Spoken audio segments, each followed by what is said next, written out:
had an unbelievable career. I mean, you can't, there's not enough superlatives and adjectives to compliment him on everything that he's achieved and continues to achieve. That is Bill Belichick singing Tom Brady's praises today ahead of Sunday's game. And why wouldn't he? Without Brady, Belichick may not have 6 Super Bowl rings as Pat's head coach. And now a skeptic might point out that Belichick tends to be complimentary of all his opponents, whether they, Tim, generally deserve it or not. He said that about Kitten in the past, I believe. Truth be told, Belichick and his staff have really been complimentary of Brady this week, but Belichick also said something today that really caught our attention. He was asked about Brady's institutional knowledge of the New England Patriots. Certainly Tom has an intimate knowledge of everything that we do here, more so than any other player in the league by far. So sure, he'll use it to his advantage. I would expect him to. In fact, Brady made reference to his advantage in an interview with ESPN that will air this Sunday. He sounds confident that he knows what to anticipate before he even takes the field. But that's interesting. So you're saying you know what you've internalized what it'll feel like. Oh yeah, I know exactly. I can envision everything. Sunday Night Football, I know what that's like. I know what the night's like. I know what the wind's like. I know how their team's going to prepare. I know what their schedule is going to be like. I know what's going to be said. Those comments from both Brady and Belichick left us wondering, did Tom head to Tampa with the Patriots' recipe for success? Sure, you could call it the Patriot way, or at least a closely guarded but very effective method. Whatever you want to call it, it often ends with a trip to the Super Bowl. But do too many people who are no longer in Foxborough take all those ingredients and use them against Belichick and the Patriots? Well, that's our starting point tonight. Well, Belichick has cooked up a foundation for success that is unprecedented in the NFL and really in modern American sports. But he is notoriously tight-lipped, never indulging the public about what's in that secret sauce. And it does make kind of perfect sense, right? Some of the most sought-after recipes in the entire world are under lock and key. Literally, Coca-Cola's 125-year-old secret recipe actually in a vault in Atlanta. And we may never know the exact 11 herbs and spices that are used to make that delicious fried chicken from KFC. But Colonel Sanders got nothing on Coach Belichick, who's had teams all over the years, all over the league, trying to find that winning formula the Patriots have perfected over the course of the past couple decades. All right, but think about it. Many players and assistants enjoyed the fruits of Belichick's labor. Yeah, and they sip plenty of that champagne during championships with Bill as well. Things are real good when everyone's on the same page. However, they have clearly torn excerpts from this recipe book when they moved on to their new teams and then used it against Belichick.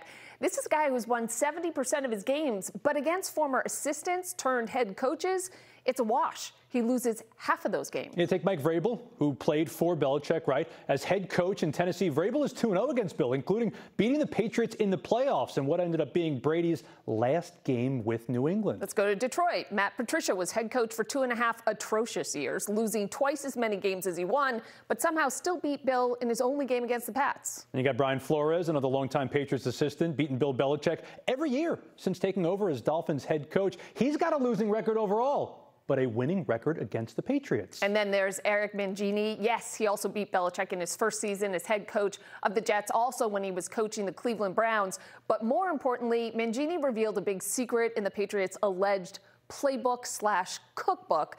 We told you the league about the Patriots illegally videotaping opponent signals. That's what he told the league, a scandal we now know as Spygate. And it would appear to be a huge advantage for Brady on top of the fact the Bucs are very good. Oh, and there's that little part of the Super Bowl championship, you know. Yeah, they're defending champs. They're good. We know they're coming in here and they're favored in this game. But who would know better than NBC Sports Boston Patriots insider Tommy Curran whether or not there is something to this? None of those coaches really have gotten to the Super Bowl. None of them have done anything good, but they seem to be doing something decent against Bill, especially right after they leave. Is there something to that? I think what it is, guys, is the fact that they are daunted by Bill Belichick. He doesn't have the same mystique to those because they have worked with him. Take Tom Coughlin, for instance. New York Giants, he and Belichick were on the same staff. Well, of course, we know what the Giants did to the Patriots in Super Bowls. So the mystique about Bill Belichick and the things that he will hatch to beat you, they're just not present. And that's why I think Tom Brady's going to come in here, and they can't really show him anything that he doesn't expect. Tom, hang tight. We'll get back to you in a second. A lot more to talk about. Well, last night we talked about Brady admitting he doesn't always tell the truth about what he feels or what he knows, something he's been talking more about recently. Either way, it sounds like Belichick isn't necessarily committed to changing the recipe he's had for all this success. I don't think it would be in our best interest to go in there and, do everything differently than we've done it all year. I think what we need to do is continue to do the things that we do and do them better. That would help us more than anything else. So that's what we'll try to do.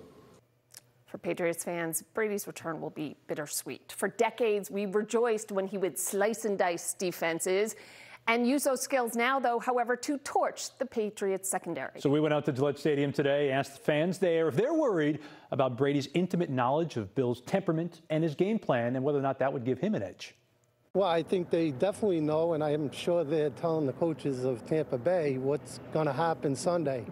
So they got a heads up. Probably not as much as Bill knows about the secret sauce of Brady. You know, he's a genius. He'll figure it out. Yeah, but then again, Belichick knows Gronk and Brady's moves too, so you don't know. You can put it however you want. I think they all just know everything they know about each other. You've been in the same, literally same building for 20 years, 10 years. It is what it is. It is what it is. I wonder where people have heard that phrase before. Never. Like KFC, we don't know the secret recipe for the Patriots' success beyond hard work. But a new book by author Seth Wickersham is giving us some insight into the Pats' recipe and their organization. And what we're finding out from this book, well, it's kind of like watching sausage get made. Yeah, we're cool with the outcome, especially when it ends with a ring on your finger. But when it comes to watching it actually get made, it becomes a lot less appealing. NBC 10's Eli Rosenberg has more. Turns out all this domination came with a fair share of drama, at least according to a new book. Within hours of details of the book being released, a half-smiling Patriots head coach Bill Belichick meeting with reporters. Morning, what's going on? Got any stories this week? The book, entitled It's Better to Be Feared by ESPN senior writer Seth Wickersham, pulls back the curtain on one of the most tight-lipped dynasties ever. According to the book, after Tom Brady decided to leave New England, he tried to meet with his longtime head coach. Wickersham writes Belichick said he wasn't available and insisted the two talk on the phone instead. Belichick today asked about the book. No, that's not true. And I heard a few things about, this book, and sounds like it's a lot of, second, third, and fourth hand comments. So, but I'm not going to get into that. I'm going to focus on this game and try to prepare for the Bucs. And since he left town, there have been all sorts of talk about why Brady headed south to Tampa. Brady has long said he wants to play until he's 45. But Wickersham writing, other things were at play too, including that Brady wanted to play for a team that welcomed his input, and he felt ignored here in New England. I have some reporting in the book that showed that Brady felt that he had believed that Kraft was going to come in and take care of the contract in August of 2019. Obviously, that didn't happen. You had Tom's great reporting during that time about Brady thinking about walking out of camp, and then that great moment from practice where the receiver lined up in the wrong spot and Brady didn't correct him, and he was basically saying, you guys want to run this team? You run it then. That is author Seth Wickersham in an exclusive interview you just heard a couple minutes ago on that rift between Tom Brady and Bill Belichick just a couple years ago. NBC Sports Boston Patriots insider Tommy Curran is back. Tom, you were just talking to him. What insight did you get from sitting right next to him and finding out what he put in this book? Did any of it sort of surprise you?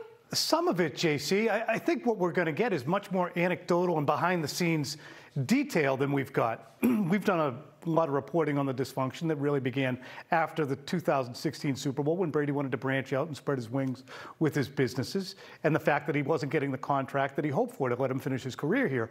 But I think some of the palace intrigue, i.e. Seth referring to meetings that Brady had with Robert Kraft talking about perhaps a succession scenario that would include Bill O'Brien. Those things to me are fascinating, and it lends credence to all of it and really just kind of gives you a little bit more detail. Tom, is there any potential that there's anything in this book and the conversation we just heard would be news to Bill? That Bill Belichick would be hearing about this for the first time, like those conversations or meetings between Tom and Robert Kraft? I think that would be news to Bill. And just the detail of it, I think that, Bill probably understands that there's times at which he's called a butthole by people he works with, but to see it in print from Robert Kraft speaking to confidants in Aspen, Colorado before going to Detroit a few years ago, I think those things are jarring. Tommy Curran, thank you for your insight as always. Tom's been reporting on a lot of this stuff for years. It's fun to have an extra perspective for it as well, to kind of get that second source to be like, oh, all this did happen. Tom, you know we'll be talking to you more this week. Belichick's had the winning recipe in big games for as long as we can remember. So can the hoodie slap on the apron this time and do it again? He says it's the same old prep this week, that same formula, but you got to expect Bill is cooking up something a little bit different at Gillette this week as things heat up in the days leading into Sunday. Using that same old recipe. You got to wonder if Belichick will be taking an L out of that oven or somehow whipping up a win. And if this matchup wasn't hard enough, a major blow for Belichick and the Patriots. Just in the last couple hours, ESPN now reporting that running back James White is out for the season after suffering a hip injury against the Saints just a couple days ago. But now the question is, will Gronk play? He was supposed to speak to the media today. He didn't. We know he's injured. So the big question will be whether he's in the mix. And I think we can answer this question now because Gronk recently admitted he doesn't read the playbook or hadn't read the playbook when he was with the Patriots. So I don't think he has the secret sauce information that Brady necessarily has. I liked what fans said, though. They both know each other. We talk a lot about what Brady knows on Belichick, but Belichick knows Brady. Could be interesting either way. And remember, NBC 10 Boston is where you'll be able to see the return of Tom Brady to Foxborough. Kickoff is set for 8:20 on Sunday evening, but our special coverage begins at 6 o'clock, 6 at night, with special reports and live interviews that you will not see anywhere else. And NBC 10's Monica Medea is down in Tampa. She'll have her latest live reports tonight at 11, getting us ready for Brady's return to Foxborough.